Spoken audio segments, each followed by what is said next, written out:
আসসালামু আলাইকুম দর্শক। আহ, চট্টগ্রামে ধুঁকছে পোশাক কারখানা। শ্রমিকদের মধ্যে অসন্তোষ ও নানান সংকটে টালমাটাল। আমি যদি এই এই পত্রিকাটা দিয়ে পড়ে আপনাদের শোনাই, দেশের বৈদেশিক আয়তনের আয়ের অন্যতম উৎস হলো পোশাক খাত। টানা আঘাতে এখন জর্জরিত। হ্যাঁ, টানা আঘাতে আসলে পোশাক খাতটা আমাদের খুব জর্জরিত। আপনারা কিছুদিন আগে আমরা সম্প্রতি জানতে পেরেছি যে বেক্সিমকো যে কটা গ্রুপের গার্মেন্টস আছে, অনেক গ্রুপ বন্ধ হয়ে গেছে এবং অনেক হাজার হাজার আহ, মানুষ বেকারত্ব বরণ করেছে। এর জন্য বিভিন্ন আহ, কারণ আছে, যেগুলো আমরা জানতে পারছি বর্তমানে। এবং গাজীপুরে আশুলিয়াতে এদিকটা বেশি সবচেয়ে সেটার প্রভাবটা পড়েছে। আহ, এখন আবার আজকের বাংলাদেশ প্রতিনিধি নিউজ করছে 25 জানুয়ারি, এটা হলো যে আজকে হলো চট্টগ্রামেও ঢুকেছে পোশাক কারখানা। মানে শ্রমিকদের অসন্তোষ ও নানা সংকটে তালমাটাল একটা নিউজ করেছে। আপনি এ বিষয়ে যতটুকু জানে তো বিশ্লেষণ করার চেষ্টা করছি। আসলে কিন্তু আমাদের পোশাক শিল্পের একটা তালমাটাল বর্তমানে অবস্থা, নানা সংকটের মধ্যে যে যাচ্ছে। এবং এর মধ্যে প্রধান রপ্তানিকারক দেশগুলো থেকে অপ্রত্যাশিত অর্ডার না পাওয়া একটা কারণ। কিন্তু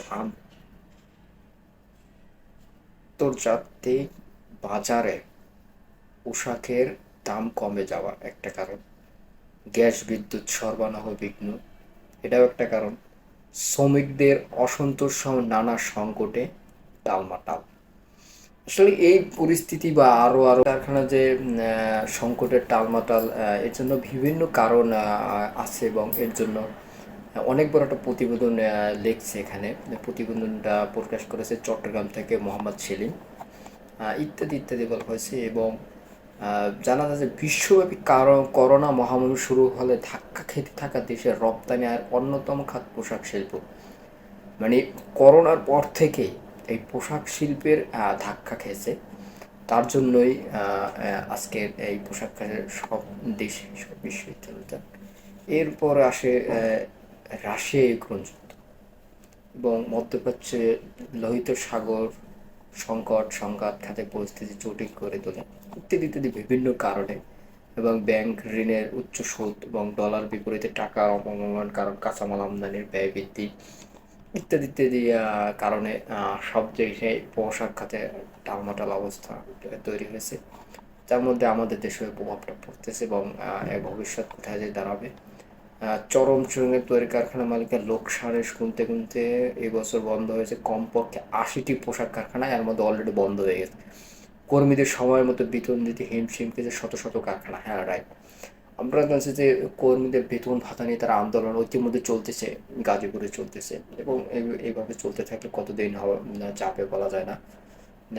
অচিরেই এই পোশাক খাতটা উন্নতি করা আমাদের খুবই দরকার। আমাদের রপ্তানির এবং আয়ের একটা উৎস কিন্তু পোশাক খাত। তাই বলবো, যারা দায়িত্ব আছে তারা অবশ্যই পোশাক খাতের দায়িত্ব এবং সংসদে দেখবেন। সবাইকে ধন্যবাদ। ভিডিওটি কেমন লাগে অবশ্যই জানাবেন। ভিডিওটি ভালো লাগলে একটু লাইক কমেন্ট শেয়ার করে অন্যদের ছড়িয়ে দেবেন। ধন্যবাদ।